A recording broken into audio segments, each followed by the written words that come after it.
Hello everyone and welcome back to Chronos Plays Lost Odyssey. Today, well, we have some places that we haven't been to that we need to go to. I actually wanted to depart there. Oh my god. Last time we get a seed saying that we need to give it to the pit pot in the pirate hideout or pirate fortress. I don't know where that is. Haven't been there. I'm assuming it's one of these blinky places. That's an interesting inland bit there. Well, we know where there's a couple of ice places, right? Well, actually, we can see them on the map here. It's those kind of raggedy white spots. Not the solid, transparent white spots, but... Alright, let's, I guess go to the closest one, because this ship is very slow. And maybe I should have, I mean, I guess technically this is the closest. I better be able to fit through that. I'll be very upset if I can't.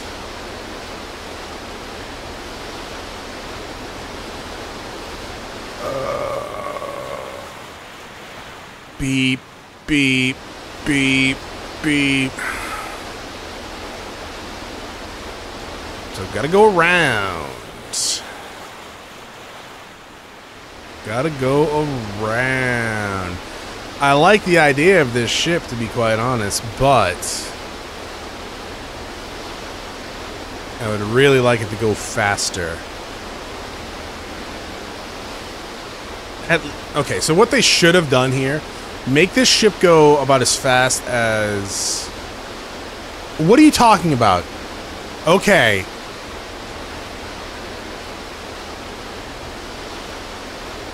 Make the ship go as, like, fast as, like, I don't know, the Nautilus. I mean, maybe it is, and it just looks like it's going slow. It feels like I'm moving in molasses right now. But make the ship go, you know, faster than this, and then make the Nautilus go twice as fast, because it's a smaller, faster ship, right? But it's fine. We can generally teleport places, right? So...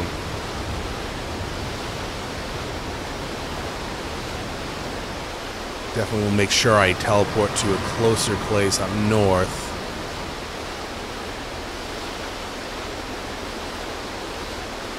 Oh, last time I teleported, it was with the Nautilus. And that's fucking weird.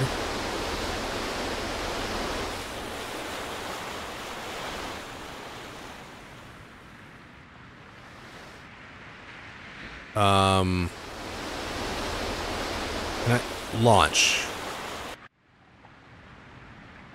Ocean floor. Okay.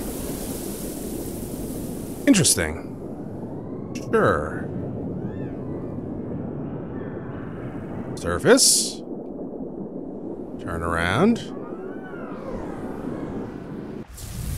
That animation for going through the ice was... This is kind of silly.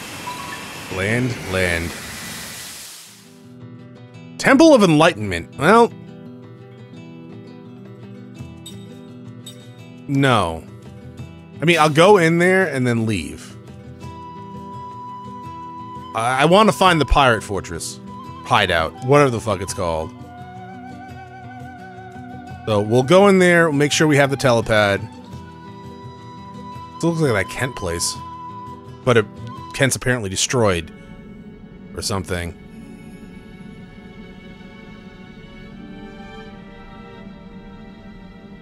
Isn't this the Eastern Tribe Temple? What's up with this place? Someone's got some awful taste. It looks like the Temple of the Eastern Tribe, a rather ancient one even.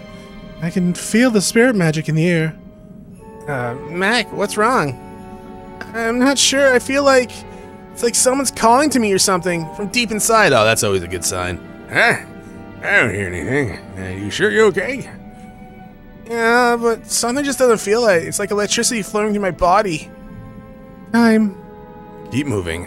We'll find out what it is soon enough. It's fine by me. Let's keep it slow and steady, okay? We're in the Eastern Tribe territory here, and in an ancient structure to the boot. You best expect the unexpected. I agree. Everyone be careful. I'm leaving! Goodbye.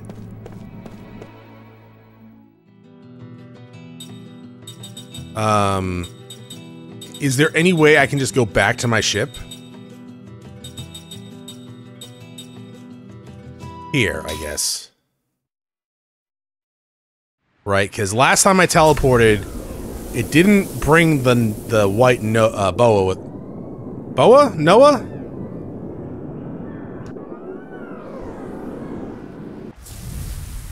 This thing. Store. Alright, so now that we're in here, let's try north.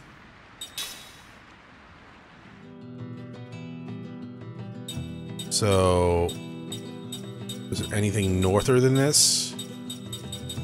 In terms of, like... There? Okay, that's it. Fair enough.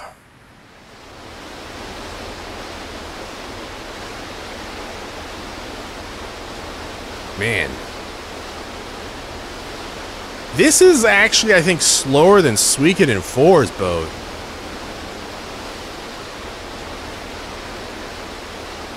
Maybe I think that because you can actually speed that boat up a little bit by, like, pressing the run button.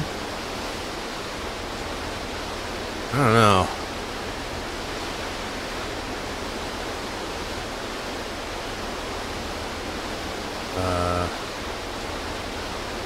Here? That's interesting. What do you mean I can't go in there? The whole point of this ship is to go through ice, though. I'm sorry, what the fuck are you talking about?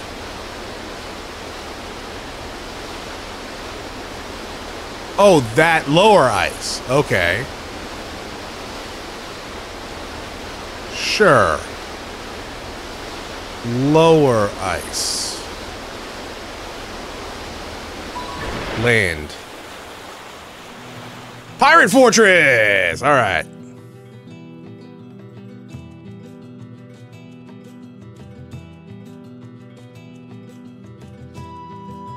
I hope this is the end of the Pit-Pot quest, though.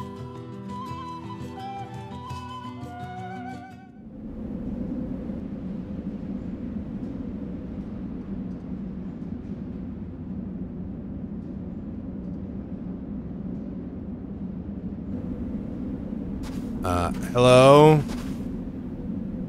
Hey, Captain, I'm so glad you're back in one piece. I'd say the same for you, too, my friend. You're looking good as always, Gar. You're looking a lot different, Gar, than what I remember you looking like. There goes you too, Captain. I thought the Navy finally got you for a moment. I expect nothing less from our Captain, the best pirate in the world. You know him, Sid? Yeah, that's Gar, one of my crew. This island is home to one of our secret hideouts. Come to think of Gar, what are you doing here anyways? You're free to go inside, aren't you? Well, to tell you the truth, the ropeway to the hideout entrance is broken. It's not moving at all. Ropeway, huh? Now let me have a look at it.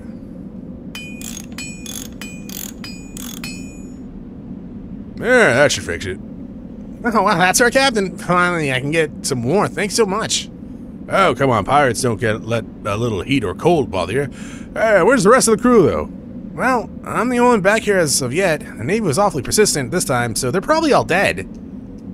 Oh, well, in that case, we'll need to find them quick, Gar. You can wait here in case any more turn up, okay? Wait, do you actually need me to go find these guys?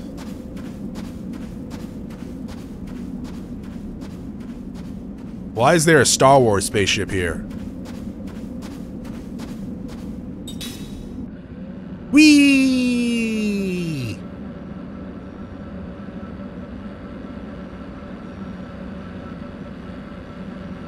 Fun. Alright, you got anything I can kick? Anything I can steal? Oh, that's disappointing. There's nothing down here? I thought you guys were pirates. Where's all the treasure? Oh, ladder. Okay. So do I gotta go find all the pirates? Is that like actually a quest?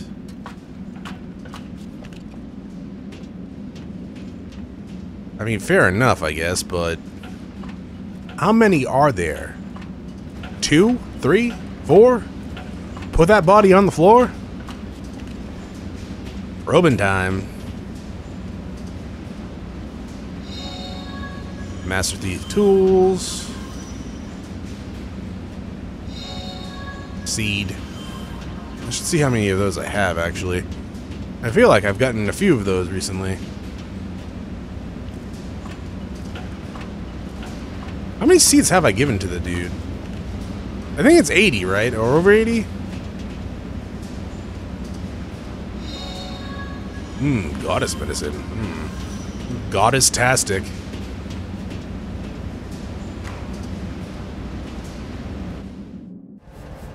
Hi. Oh, I feel like a new man whenever I'm someplace warm. You know all the treasure you looked for before, couldn't find? Well, I gather up all the info before I can find on... Wait, what? No, I gather up all the info I can find on all of them.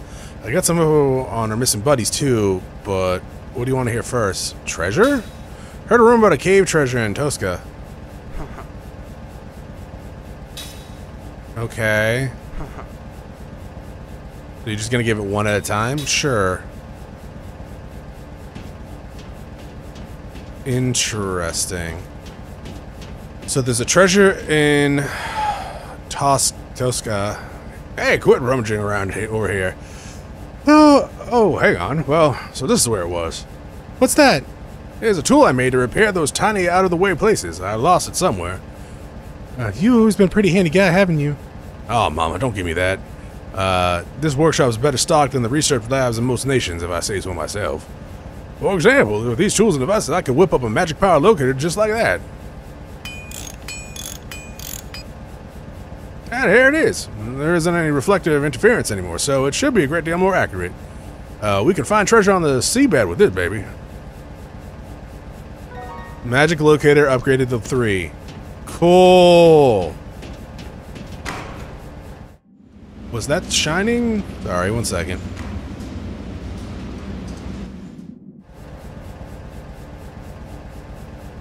No, that must have been something else. So you won't give me any different location, huh? So until I get that treasure, I guess? Cave in Tosca. Tesco. Tex-Mex? Mex-Tex?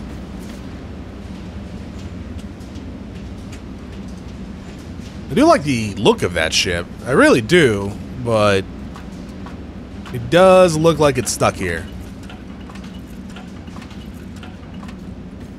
Which, honestly, fair enough. Where the hell is this Pipbot? Do I need to find all the fucking dudes? Is that a penguin?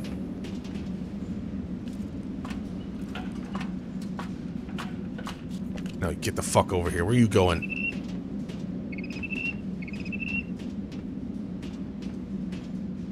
I'm following you. You can't stop me.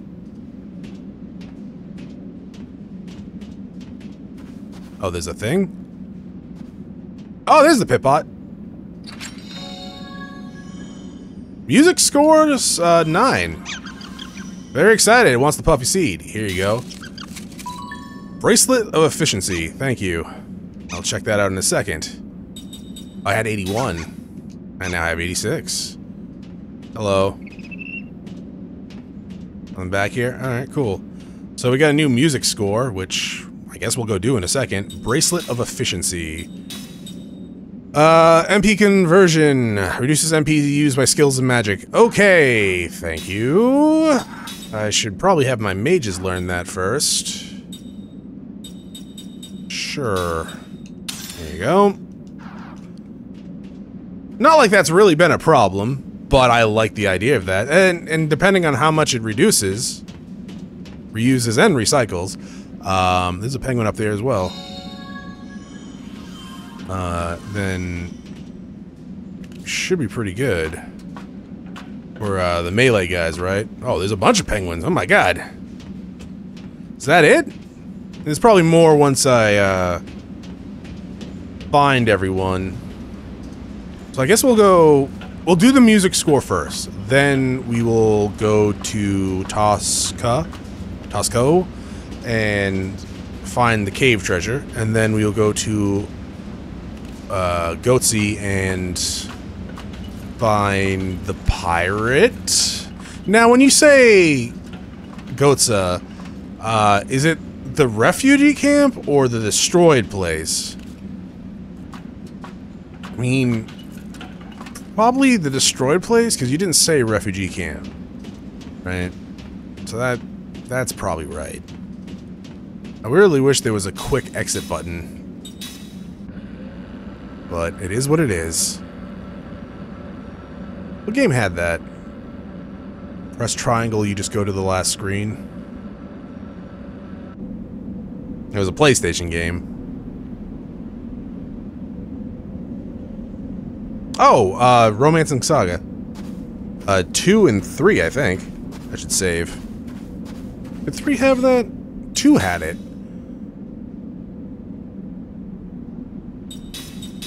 The original ones. The remake for Romancing Saga 2, I think just had quick travel, or fast travel that you could just do at a button press, which was nice as well. Never finished that one. I got stuck in the same fucking location that I always do in that goddamn fucking series.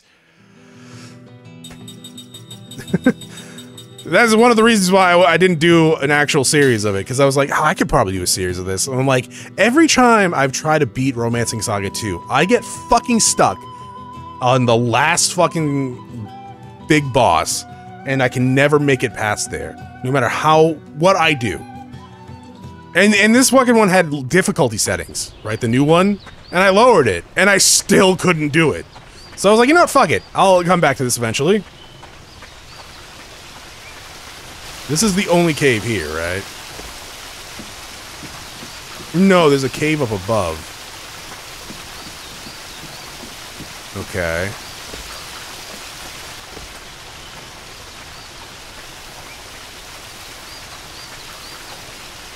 Do I need to, like... It's not marked on the map.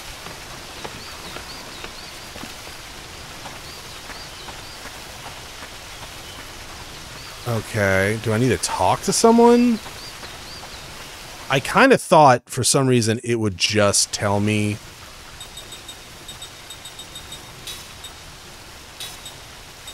Sunken Town. Around Kent. Okay.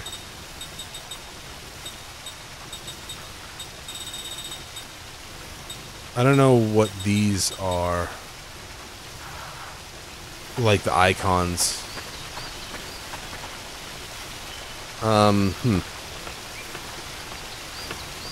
Yeah, usually when we get treasure information, it's like, hey, okay, that was fucking weird. It's usually like, hey, it's been updated.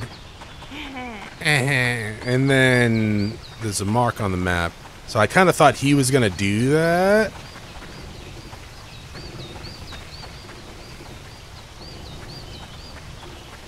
But I guess not. There's no cave up here, so... Right? It's just yeah, there's no cave. Only Zool. There's this thing. What do you mean, though, actually? Why would you tell me the treasure in the cave of Tosca, whatever the fuck it's called? Maybe I just have to talk to someone? I am about 5 seconds of leaving, though. Because when we were here last time, I definitely talked to everyone. There was treasure here. I even did that mini-quest, mini-game. Once you go through the Black Cave, there's a place on the way to Saman where the monsters gather in hordes. It's a place with a very high concentration of magic energy, so you can find all sorts of incredible potent items there. I just saw one of the magic trinkets there. I was too busy running from a... Okay. Lies in the Great Monster Meeting Hall in Black Cave. Okay, cool. Thank you. That was new, because you didn't say that last time. Fair enough. Well, we'll go do that in a second, I guess. We're gonna do other things first. Oh, his mom's trying to find him. Little does he know his mom died 20 years ago. He's actually not alive anymore, he's a ghost. That's why he's still a kid. You alright, Chronos? Yeah, I'm fine. It is really hot. Not outside, it's actually really nice outside. It's really hot in my room. Come to think, I heard a kid that hid this bird hid something shiny at the entrance of your house. Something shiny could be anything, of course, but I figured I couldn't have to tell you. Okay.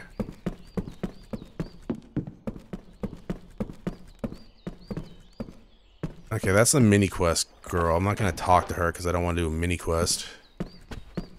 Mini game, Chronos. Whatever it's called. Do do do do do do do do do do do do do do do do do do do do. Wait, I'm sorry. Did you have an accessory I didn't have? I have this. Is it just equipped on someone? Okay. Kitty. Meow. You're ring man. You're mini game girl. What was that? Oh, okay, never mind. Guess we don't get to play that mini game anymore because we fucking crushed it. Is there anyone else in this town that I haven't talked to?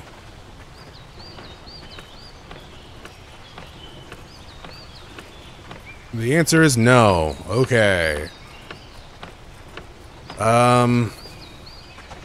Well, that information is not very helpful if you're just telling me of something I haven't found yet. I'm pressing A. Alright, you know what? Fine, that's fine.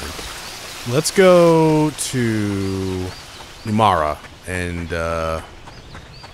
totally destroy that cubic bullshit.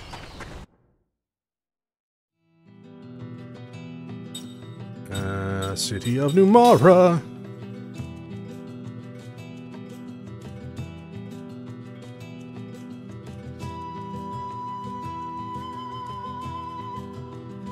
You can load faster, game.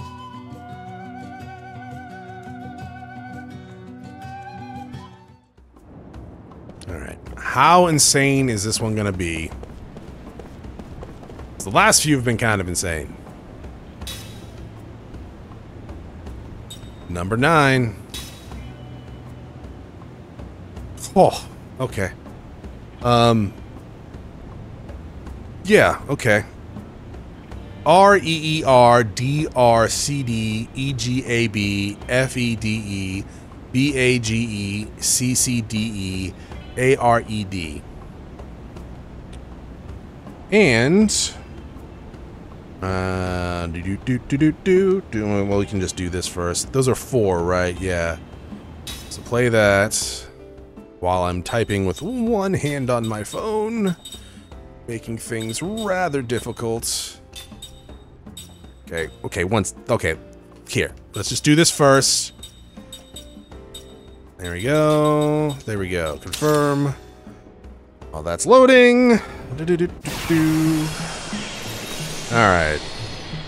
Sure. Scroll.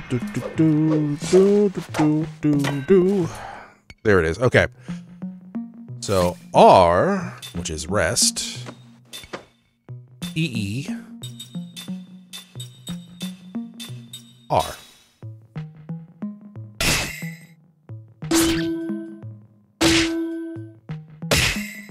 Cool. DR.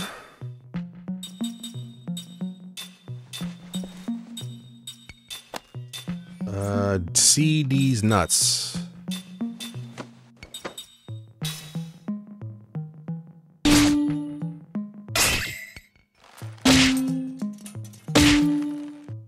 Okie dokie. EGA.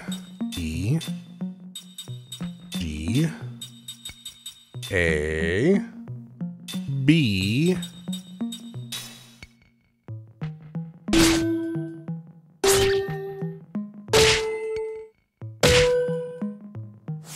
Now we get the F, E, D, E.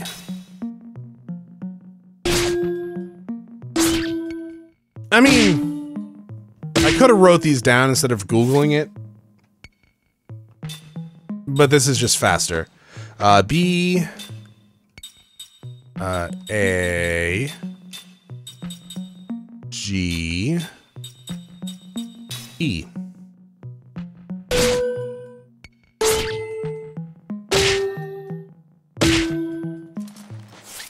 Then we got C, C, D, E. C. C.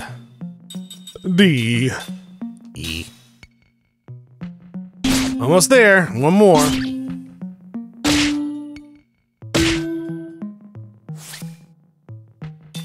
A. Rest. E. D. That should be it.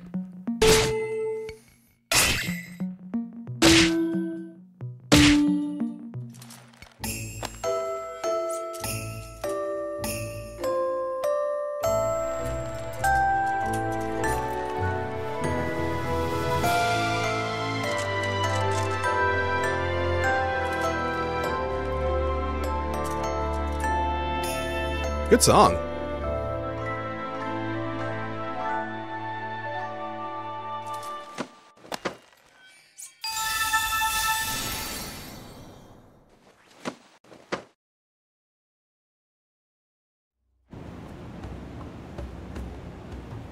Hey, congratulations. That was their blame. Blah, blah, blah, blah, blah, blah.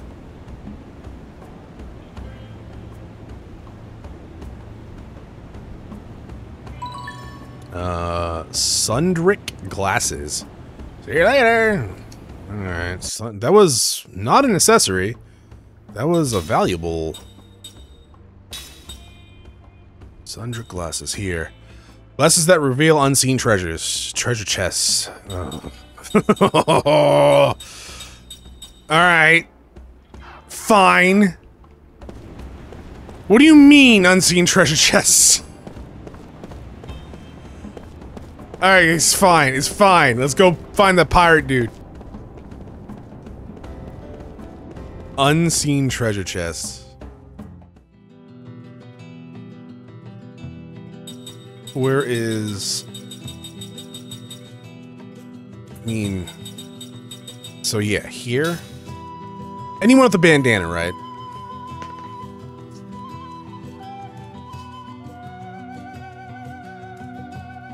And then we'll go get some of those treasures. And after the treasures, we'll head to... We can get to Lower Town using the stairs, okay?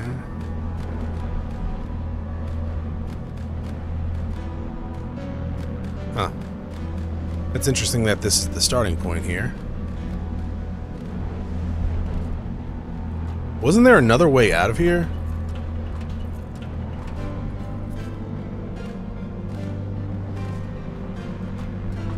Yeah, what was I saying? Yeah, after the treasures in the Black Cave and at home, I will... There's 2 more places on the map we haven't been to. If you think about it, the nation's been fighting forever for one reason or another. Maybe life's uncomfortable. Okay.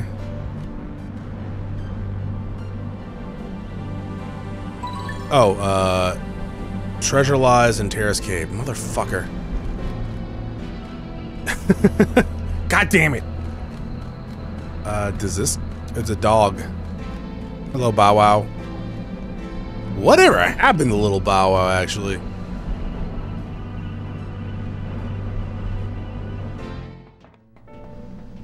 This isn't... Yeah, okay, this is... Okay. Will I go south? Will this just go to that frozen trail? Will I not be able to go south? Okay, yeah. Oh, I should see if that gambling is there still. I gave him money last time. Honestly, pretty stupid. I'm gonna give him more if he asks. Because why not?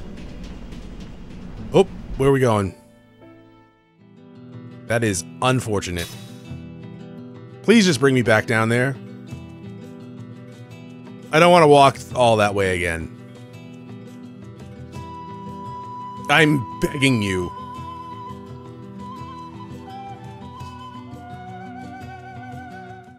Okay, good.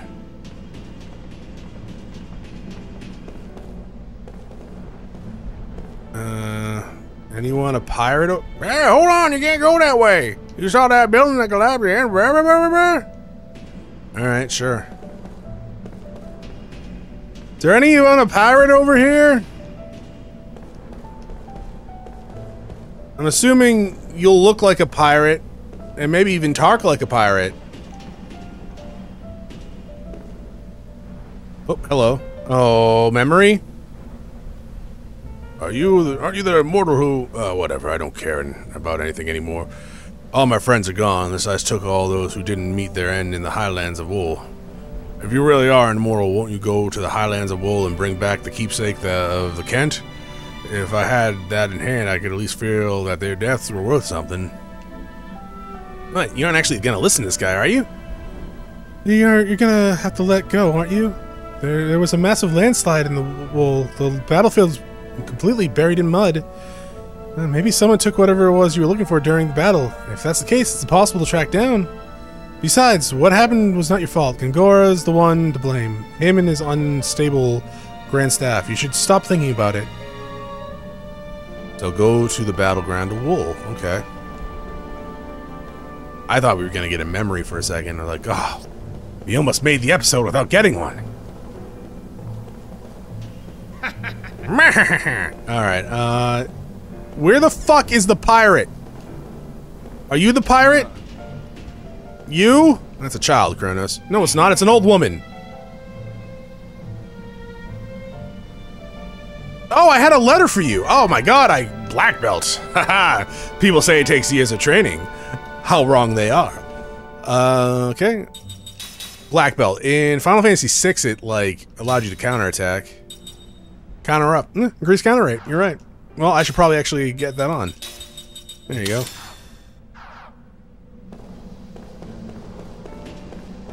Are you a pirate? Nope. Pathetic. The pirate down here. Hi, kitty. What the fuck was that noise? This chest wasn't... Oh, was it an invisible chest? Oh, power us? Okay, cool. That's dope. I thought that was going to be a composite skill, but alright. What level is that? 8. Unfortunate. 2 turns? Oh, fuck off. There might be a way to reduce that. Otherwise, I'll just do it individually. Oh, memory. Are you alright? You don't feel any pain? I'm fine. These are the colds. Okay, give us a rest. Stop worrying about me.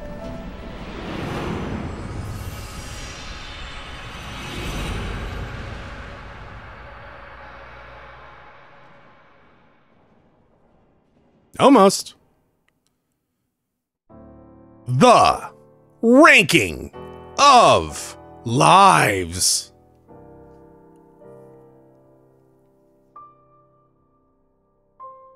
A terrible epidemic is ravaging the kingdom. The onset of the disease is sudden due to genetic or perhaps hormonal factors.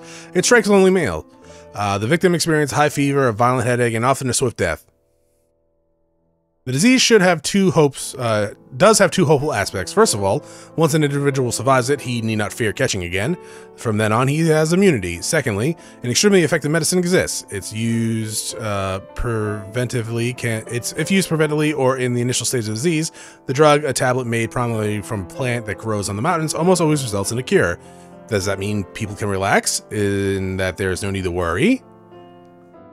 Unfortunately, no. For an ironic twist of fate is something that life tends to thrust upon people all too often. The high-altitude plant used to make the medicine that is so effective in prevention and early cure is extremely rare, verging on extinction. In other words, there's not enough medicine for all the kingdom's subjects, only for certain people. Do you see what I mean? Asked Doke, a quiet man on patrol in the capital's marketplace with his fellow military policeman, Kaim. Sending his sharp gaze down an alley after another, Kaim responds, "You're saying they rank people to decide who gets the medicine?" Exactly. In deciding the rank order, they brand us as either subjects indispensable of the nation or other subjects. Capital military police will receive their medicine relatively early, which demonstrates their ranking as subjects indispensable to the nation. Guess it makes sense. Doak goes on, if all of us were to keel over in order in the capital would break down like nothing. We always have to be the picture of health as we patrol the city, right, Cam? For the sake of the homeland, as they say. I suppose so. First, the royal family gets the medicine, then the royal guards. Third comes the politicians, then the financiers who run the country's economy. The police, the firemen, doctors, and finally us, the Capitol Military Police. Feel like doctors should definitely be way higher up there, given they're the ones that make the medicine and distribute the medicine. But okay, there's not enough to give it to just anybody. Doak all but spits out those final words, and he asks, "What do you think, Kime? Ordinary subject people too. Is it okay to rank them like that?" In theory, Kime should be able to reply without hesitation that of course it's not okay, but realistically speaking, he says, there's no way around it. He averts his gaze from Doak's as he hears himself saying these words. No way around it, huh? He mutters with obvious distaste. Maybe you're right. Maybe there is no way around it. He sounds as if he's trying to convince himself. In fact, it does seem to be only means to open them. It does seem to be the only means open to them. The folks here in the marketplace know about the Z's, obviously. Obviously, yeah, answers Doak. If their fears get the better of them, they could riot at any time. Absolutely. We can manage to keep the peace by patrolling the streets like this. I know what you mean. If we were to succumb to the disease, their lives would be put all the more risk at it. If we can't dose every subject in the kingdom, all we can do is think about how best to keep the harm or the impact of the disease to an absolute minimum. I couldn't have said it better myself, Kime. You get a perfect score. Good job. His words of praise carry obvious barbs. Sensing their presence, Kime falls silent. Underlying Doak's sharp comments is not only the pain of biting sarcasm, but the sorrow of helplessness. Two children, a boy and a young girl, run past the men laughing, dressed in their rags. They have probably come from the slum behind the market to gather scraps of vegetables like little better than garbage. Doak points at the receding form and says, I'd like to ask you a question, Kime. All right. Are those kids subjects indispensable to the nation? Kime has no answer to them, because he knows the right answer all too well. He can only lapse into silence. According to Kime's silence, responding to Kime's silence with a bitter smile, Doak goes on, according to your logic, Kime, if those kids fall sick and die, there's no way around it. Or at least the Capitol Police like us have a greater right to the medicine than those kids do. Am I right, Kime? Isn't that what you're saying? Kime could hardly declare that he was wrong. Responding again to Kime's silence, Doak asks, "Now don't misunderstand me. I'm not attacking you. It's just that everybody's indispensable to somebody. Those kids, they may be just nuisances on the street, poor beggars, but to their parents, they're indispensable lives that must be protected at all costs. Am I wrong?" What a kind-hearted fellow, Kime thinks. Maybe too kind to agree that could prove fatal for a soldier.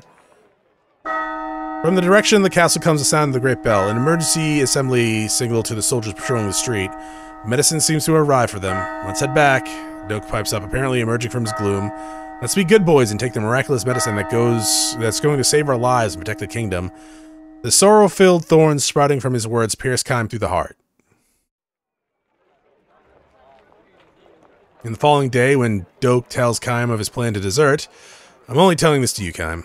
He says when they are patrolling the marketplace again, I know the punishment for desertion is harsh. I'm not sure I can make it all the way, and if I'm caught, I know I'll be court-martialed and executed. He had resigned himself to that possibility, he says, which is why he wants to make sure that Kime knows the purpose of his desertion. I'm not betraying the country or the army. I just have to deliver this. In his open palm lies the tablet that he was issued the other day. You didn't take it? Kime asked, shocked. No, I fooled them. He chuckles, immediately turning serious again, closing his open hand. You're going to deliver this tablet. Uh-huh. Doak holds out his hand now, pointing towards the mountains south of the capital. At the foot of those mountains is the village where I was born. My wife and son are there. He's just 5 years old and has been sickly since the day he was born. If he gets a disease, it's all over for him. So you're going to give him the medicine? Do you think it's wrong of me to do that? Transfixed by Doak's stare, Kime's at a loss. Suddenly, the gentle Doak's eyes betrayed a murderous gleam. I may be a soldier dedicated to protecting the nation, but before I am a father of a son, and before that I'm a human being. I don't give a damn about the kingdom's ranking of lives according to whether or not they are indispensable. I want to save the life of one human being who is indispensable to me. Doke's eyes take an added strength. They are bloodshot now, clear proof of his resolve. If I leave now, I can go get back in the barracks before roll call tomorrow. I'll leave home as soon as I give him the medicine. So I'm asking you to do this for me. Don't cause any commotion until then. No, of course not, but I'm not sure I can make it. But I am sure my boy will die if I stay here. He'll pull through if he has the medicine. If there's even a slightest possibility of that, I have no choice. I have to take a chance. They'll kill you if they catch you. I don't care. I can die with pride knowing I did it to save the life of one person most important to me. What if you get sick? All I can do is leave it up to fate. Doke smiles. Human beings can't do anything about fate, but I do want to do everything I can as a human being. But this is why Doke has revealed his plan to Kime. One more thing, Kime. If they kill me or if I get sick or die, I hope I can depend on you to visit my village sometime and tell my wife and son what happened. Make sure they know I didn't desert because I got fed up with the army. I did it to save my son's life, which is something that is way more important to me than army's rules or even more important than my own life. He'll be satisfied as long as the message gets through, he says with a smile. Kime has no way to reply to this. Not that Kime fully accepts everything Doke has said to him.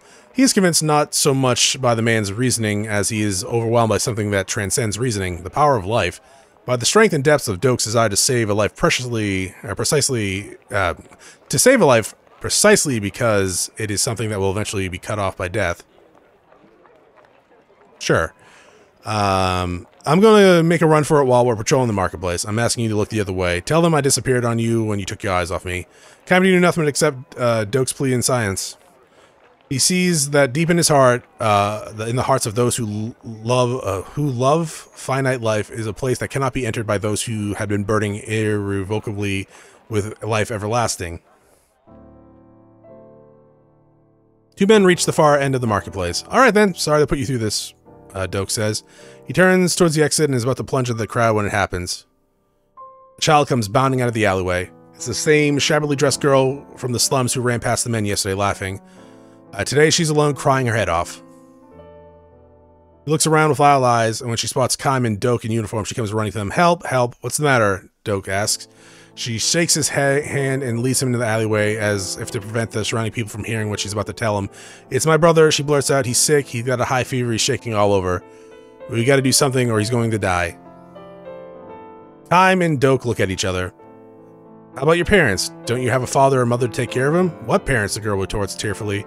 They both died a long time ago. They're just me and my big brother. Oh, please help him, please.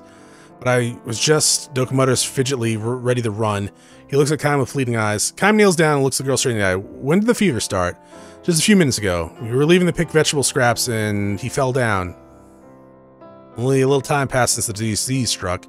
He could still be saved by the medicine, but of course there is no medicine for some children. Judging by the girl's wasted frame, her brother must also be eating poorly. The disease will almost surely ravage his malnourished body and snatch his life away in a matter of hours. The girl will not come down with the disease, of course, but even if it cannot attack her directly, once she has lost the only other member of her family and has no one to take care of her, the tiny thing is bound to trace the same fatal path as her parents and brother sooner or later. Please help my brother, please. She clings to Kime and Doke, huge tears streaming down her cheeks. Kime gives her a slight, silent nod. He raises slowly and reaches for a small leather pouch dangling from his sword hilt. Before he can lay hold on it, he hears Doke saying to the little girl, "Don't worry." Doke is holding out his hand to her, smiling gently. In the palm of his hand is a tablet. Give it to your brother. There's still time to save him. The girl gives him a puzzled look and hesitates until he urges her, "Hurry, do it now." She reaches for it and uncertainly takes his hand with great care. "Hurry home now." Doke says with a smile with her. The girl dashes off. Thank you, thank you, thank you. Her shrill, tearful voice rings out as she disappears into the alleyway. I'm glad it worked out like this time, Doke says with a shrug and pain smile. So now I won't be branded a deserter, and I won't have to give you anything to worry about. No, this is a good thing. He sounds as if he's trying to convince himself. He even nods deeply in agreement. Surely he can't have done this without regret, especially if his son at home should take sick and die. His voice is calm, however, as he says, I couldn't help it. When I saw the little girl crying like that, I know my son would understand. He gives himself another deep nod. Still, Doke. Never mind, don't say a thing. Doke cuts him off and squints toward the alleyway the girl ran down. There's absolutely no rank order to lives. Only thing that matters is to save a life you see with your own two eyes. I know what you mean. Just because I saved one slum kid's life, there's no guarantee he'll grow up to be a credit to the nation. Maybe I'll succeed at doing, maybe all I succeeded at doing was prolonging the life of another drag on the state. Maybe after I get back to the barracks, I'll start thinking of other people I should have saved instead of him. On the other hand, Kime, he says, interrupting himself and turning to look at Kime as he considers yet another possibility. On the other hand, I look at it this way, too. Maybe it's just a matter of innate human instincts to want to save the life before your eyes. Maybe we'll learn those other kinds of rankings later for the nation or for the people or even for my son. I may have failed as a soldier, as a father, but I think I did the right thing as a human being. Doak stops himself there and starts walking without waiting for Kime to reply. He might be trying to hide his embarrassment at his own tortured reasoning. Seeing this, Kime produces a laugh and calls out to Doak as casually as if he was suggesting they go to the tavern to drink. Hey, Doak. You forgot this. Kime finishes what he interrupted before reaching for the leather pouch tied to his sword hilt. Remedy takes a small pill. I was gonna say, if Kime took the pill being immortal, that is kind of fucked up. I didn't take it. Incapable of losing his life to his disease, Kime had no reason for the medicine to begin with. Of course, he had no intention of telling Doak about that. Even if he were trying to tell, even if he were to try telling him that he lived 1,000 years, it's not likely that Doak would take him seriously. You have a family, Doak. Lives you'd give anything to protect. That's a great thing. Now, Kime holds out his hand with the tablet in the way Doak did earlier to the little girl. I am you, he says with a smile. Wait, Kime, wait. I mean you.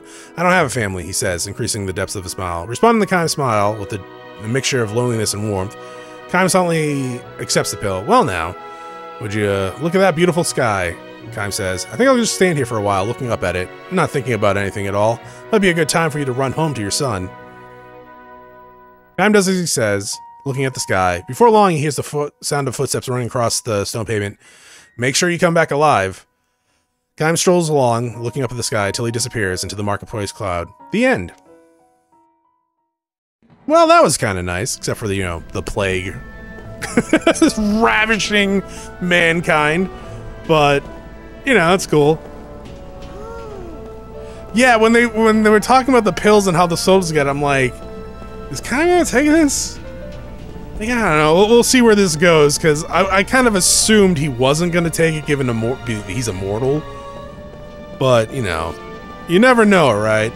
We still haven't found the pirate, but I guess we'll continue looking for him next time. Thank you for watching. I will see you all next episode. Have a great day. Bye.